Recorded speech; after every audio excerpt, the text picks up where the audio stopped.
आइए जानते हैं आज के प्रमुख अंतर्राष्ट्रीय खबरों को। पहले एक नजर हेडलाइंस पर। केरोसिन नियमों में बदलाव, एलपीजी किल्लत के बीच सरकार ने उठाया बड़ा कदम। भारत यूएस के बीच विन विन डील, चीन की घेराबंदी के लिए पैक्स सिलिका में शामिल हुआ भारत। हार्मोज के पार अपनी खाली टैंकर भेजेगा भारत, लद के आएगी एलपीजी, समंदर में नया खेल। तस्वीरों में सऊदी अरब के एयरबेस पर अमेरिकी सैन्य विमान क्षतिग्रस्त हालत में दिखा। हूती गुट के इस्राइल पर मिसाइल दागने के बाद यूरोपियन यूनियन ने यह चेतावनी दी। रेमन के पूर्व चेयरमैन विजयपत सिंघानिया की मौत पर वायुसेना ने जताया शोक। बंगाली एक्टर राहुल अरुणोदय बैनर्जी का निधन, शूटिंग के दौरान डूबने से हुआ हादसा। सोनम कपूर ने बेटे को दिया जन्म, 40 की उम्र में दूसरी बार मां बनी एक्ट्रेस। रोहित रिकल्टन की आतिशी पारी, लेकिन इस खिलाड़ी को मिला पीओटीएम अवार्ड। और कैमरून ग्रीन को बॉलिंग क्यों नहीं दी, रहाणे का चौंकाने वाला खुलासा। देश में एलपीजी किल्लत के बीच सरकार ने एक अहम कदम उठाया है। उसने केरोसिन नियमों में ढील दी है। इस संबंध में रविवार 29 मार्च को एक गजट नोटिफिकेशन जारी हुआ है। इसके अनुसार केंद्र सरकार ने घरों तक केरोसिन पहुंचाने में आसानी के लिए पेट्रोलियम सुरक्षा और लाइसेंसिंग नियमों में ढील दी है। इसका मकसद घरों तक केरोसिन की सप्लाई में तेजी लाना है। ईरान युद्ध के कारण दुनिया भर में ऊर्जा की सप्लाई बाधित हुई है। इसी को देखते हुए यह कदम उठाया गया है। इन उपायों से 21 राज्यों और केंद्र शासित प्रदेशों में घरों तक खाना पकाने और रोशनी के लिए केरोसिन की एड हॉक सप्लाई संभव हो पाएगी। नोटिफिकेशन के अनुसार केंद्र सरकार ने घरों तक केरोसिन पहुंचाने में आसानी के लिए पेट्रोलियम सुरक्षा और लाइसेंसिंग नियमों में ढील दी है। अमेरिका के राजदूत सर्जियो गौर ने कहा कि भारत की तेजी से बढ़ती अर्थव्यवस्था और विशाल इंफ्रास्ट्रक्चर जरूरतें ऊर्जा, उन्नत मैन्युफैक्चरिंग और डिजिटल इंफ्रास्ट्रक्चर जैसे क्षेत्रों में अमेरिकी विशेषज्ञता के साथ पूरी तरह मेल खाती है। ऐसे में दोनों देशों के बीच रणनीतिक आर्थिक साझेदारी का विस्तार विन विन साबित हो सकता है। अमेरिकी राजदूत ने बताया कि दोनों देश सेमीकंडक्टर और अहम खनिजों की मजबूत सप्लाई चेन बनाने को प्राथमिकता दे रहे हैं। इसके साथ ही सर्जियो गौर ने चीन से प्रतिस्पर्धा के बीच इन नेटवर्क को सुरक्षित करने के उद्देश्य से अमेरिका के नेतृत्व वाली पैक्स सिलिका पहल में भारत के शामिल होने का स्वागत किया। एक इंटरव्यू में गौर ने कहा, अमेरिका दक्षिण और मध्य एशिया में आर्थिक विकास को बढ़ावा देने में मुख्य भूमिका निभाने की खास स्थिति में है। उन्होंने कहा कि भारत के साथ प्रस्तावित व्यापार समझौता क्षेत्रीय आर्थिक एकीकरण के लिए एक मजबूत आधार बनेगा। भारत ने पश्चिम एशिया में बढ़ते तनाव के बीच अपनी ऊर्जा जरूरतों को सुरक्षित रखने के लिए बड़ा कदम उठाया है। सरकार अब खाली टैंकरों को भेजकर वहां से तेल और गैस लाने की योजना बना रही है। इस पूरे ऑपरेशन में विदेश मंत्रालय, शिपिंग मंत्रालय और भारतीय नौसेना मिलकर काम कर रहे हैं ताकि संकट के बीच भी देश की ऊर्जा सप्लाई बाधित न हो। हार्मोज जलडमरू मध्य इस समय सबसे संवेदनशील इलाकों में से एक बना हुआ है। यहाँ पहले फंसे 24 भारतीय जहाजों में से अब भी 20 जहाज मौजूद है, जिन पर 600 से ज्यादा भारतीय नाविक सवार हैं।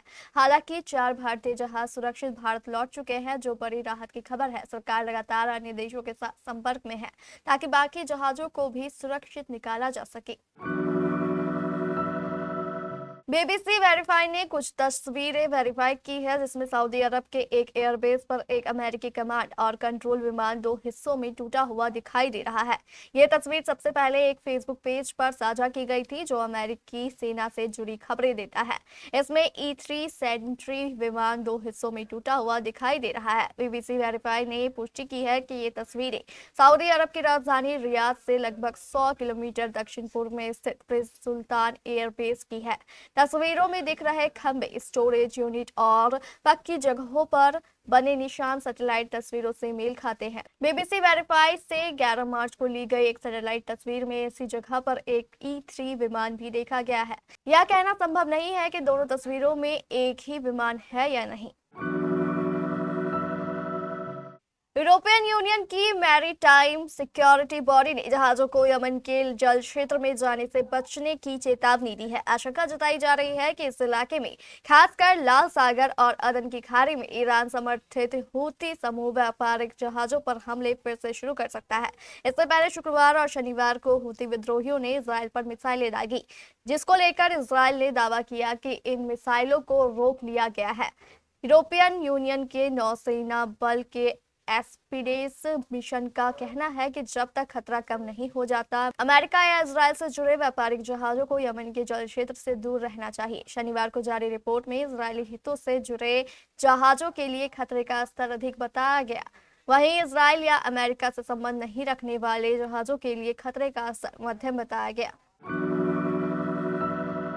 भारतीय वायुसेना ने उद्योगपति विजय पद सिंघानिया की मृत्यु पर शोक व्यक्त किया है। पद्म भूषण से सम्मानित रेमंड के पूर्व चेयरमैन विजय पद सिंघानिया का शनिवार शाम मुंबई में निधन हो गया था। वह 87 साल के थे। भारतीय युवा सेना ने एक्स पर एक पोस्ट में शोक व्यक्त करते हुए लिखा, वह एक प्रतिष्ठित उद्योगपति, विमानन के प्रति गहरा जुनून रखने वाले व्यक्ति और भारतीय वायुसेना के मानद एयर कमोडोर थे। उनकी अग्रणी सोच, रिकॉर्ड बनाने वाली उड़ानों और भारत में विमानन को बढ़ावा देने के प्रति उनकी अटूट प्रतिबद्धता ने वायुसेना के कई जाबाजों और विमानन प्रेमियों की पीढ़ियों को प्रेरित किया। उनकी विरासत उन आसमानों में हमेशा ऊंची उड़ान भरती रहेगी जिन्हें वे दिल से प्यार करते थे। हम उनके परिवार और मित्रों के प्रति अपनी गहरी संवेदनाएं व्यक्त करते हैं। बंगाली फिल्म इंडस्ट्री से एक बेहद चौंकाने वाली और दुखद खबर सामने आई है। फेमस एक्टर राहुल अरुणोदय बैनर्जी का निधन हो गया। बताया जा रहा है कि एक सीरियल की शूटिंग के दौरान दीघा में उनकी मौत हो गई। इस खबर ने न केवल उनके परिवार और करीबियों को झकझोर कर रख दिया, बल्कि पूरी फिल्म इंडस्ट्री में मातम पसर गया है। राहुल बैनर्जी इन दिनों स्टार जलसा के लोकप्रिय सीरियल भोले बाबा पार करेगा में लीड रोल में निभा रहे थे। इसी सिलसिले में पूरी शूटिंग यूनिट दीघा के पास तलसारी पहुंची थी। बताया जा रहा है कि शूटिंग खत्म होने के बाद राहुल सीरियल की लीड एक्ट्रेस के साथ समुद्र के किनारे टहलने और पानी का आनंद लेने गए थे। इसी दौरान वह लहरों की चपेट में आ गए और गहरे पानी में डूबने लगे। वहां मौजूद टेक्नीशियनों ने जब उन्हें डूबता देखा तो वे तुरंत बचाने के लिए दौड़े और उन्हें किसी तरह बाहर निकाला गया। फेडरेशन की ओर से दिगंत बागची ने इस दर्दनाक घटना की पुष्टि की है। उन्होंने बताया कि जब राहुल को पानी से बाहर निकाला गया तब की सांसें चल रही थी। उन्हें तुरंत पास के दीघा अस्पताल ले जाया गया, लेकिन रास्ते में ही उन्होंने दम तोड़ दिया। हालांकि अभी यह पूरी तरह स्पष्ट नहीं हो पाया है कि मौत की असली वजह पानी में डूबना था या उन्हें कोई अचानक दिल का दौरा पड़ा था। ईस्ट मिदनापुर जिला पुलिस ने एक्टर के निधन की आधिकारिक पुष्टि कर दी है। बॉलीवुड के फैशन आइकन सोनम कपूर के फैंस के लिए एक बेहद खुशखबरी सामने आई है। सोनम कपूर और उनके पति आनंद आहूजा दूसरी बार माता पिता बन गए हैं। एक्ट्रेस ने कल 29 मार्च 2026 को एक प्यारे से बेटे को जन्म दिया। इस खास खबर को सोनम ने खुद सोशल मीडिया के जरिए अपने फैंस के साथ शेयर किया। जैसे ही यह खबर इंटरनेट पर आई, कपूर और आहूजा परिवार को बधाई देने वालों का तांता लग गया। सोनम कपूर ने अपने ऑफिशियल इंस्टाग्राम हैंडल पर एक नोट शेयर करते हुए लिखा, बेहद कृतज्ञता और प्यार से भरे दिलों के साथ हमें यह बताते हुए बहुत खुशी हो रही है कि आज 29 मार्च 2026 को हमारे घर एक नन्हे बेटे का आगमन हुआ। मुंबई इंडियंस ने आईपीएल 2026 की शुरुआत ऐतिहासिक जीत के साथ की। रविवार को खेले गए संस्करण के दूसरे मुकाबले में 221 रनों के बड़े लक्ष्य का पीछा करते हुए रोहित शर्मा और रयान रिकेल्टन ने आतिशी पारी खेली और पहले विकेट के लिए 148 रनों की साझेदारी की। इससे पहले शार्दुल ठाकुर ने अजिंक्य रहाणे समेत 3 महत्वपूर्ण विकेट चटकाए, जिसके लिए उन्हें प्लेयर ऑफ द मैच चुना गया। इस जीत के साथ एमआई के ऊपर से 2 दाग हट गया, जो पिछले 13 सालों से लगा हुआ था। मुंबई इंडियंस ने 221 रनों के लक्ष्य को 5 गेंद बाकी रहते ही हासिल किया और 6 विकेट से जीत दर्ज की। यह मुंबई इंडियंस का आईपीएल में अभी तक का सबसे बड़ा सफल रन चेज है। मुंबई के ओपनर्स रयान रिकेल्टन और रोहित शर्मा ने संभल कर शुरुआत की, फिर तीसरे ओवर से प्रहार शुरू कर दिया। रिकेल्टन ने 43 गेंदों में 8 छक्के और 4 चौकों की मदद से 81 रन बनाए। रोहित शर्मा ने 200 से अधिक स्ट्राइक रेट से 78 रन बनाए। 38 गेंदों में खेली इस तूफानी पारी में उन्होंने 6 छक्के और इतने ही चौके जड़े। रोहित ने अपने आईपीएल इतिहास की सबसे तेज 50 भी जड़ी। कोलकाता नाइट राइडर्स के कप्तान अजिंक्य रहाणे ने आईपीएल के अपने पहले ही मुकाबले में मुंबई इंडियंस के हाथों मिली हार के बाद कई बड़े सवालों के जवाब दिए। मैच के बाद सबसे ज्यादा चर्चा इस बात की थी कि आखिर केकेआर के सबसे महंगे ऑलराउंडर्स में से एक कैमरून ग्रीन से रहाणे ने गेंदबाजी क्यों नहीं कराई। इस पर रहाणे ने गेंद सीधे क्रिकेट ऑस्ट्रेलिया के पाले में डाल दी। जब मैच के बाद प्रेजेंटेशन की में केविन पीटरसन ने रहाणे से ग्रीन की गेंदबाजी को लेकर सवाल किया तो रहाणे का जवाब काफी तल्ख और सीधा था। रहाणे ने कहा, यह सवाल आपको क्रिकेट ऑस्ट्रेलिया से पूछना चाहिए। रहाणे के इस बयान से साफ है कि ग्रीन को लेकर बोर्ड की तरफ से कुछ सख्त हिदायत या वर्कलोड मैनेजमेंट के निर्देश है।